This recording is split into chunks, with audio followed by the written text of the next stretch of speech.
அனைவருக்கும் வணக்கம். நான் உங்கள் வந்து கலோகிஸ்புரன். ஒரு 1930 நான் வந்து உங்களுக்கு இந்த இனிப்பு பற்றி சொல்ல போகிறேன். இதான் இந்த இனிப்பு.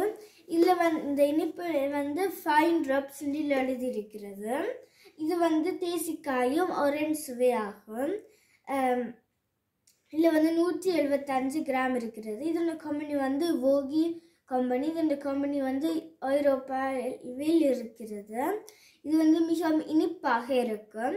இது வந்து என் தங்கைக்கு மிகவும் விருப்பம். விரும்பி சாப்பிட்ற இது வந்து 7ஆம் தேதி 6ஆம் மாதம் 2027ஆம் ஆண்டு வரை இது டேட் இருக்கிறது. இதில் வந்து நிறைய சீனி இருக்கிறது. இது வந்து ஒரு நாளைக்கு ஒன்று சாப்பிட்டால் மிகவும் நல்லது. அது வந்து பல்லுக்கும் நிறைய சாப்பிட்டா நல்லதில்லை. இப்போ தான் இருக்கிறது. உங்களுக்கு இந்த இனிப்பு விருப்பமா? நன்றி, வணக்கம்.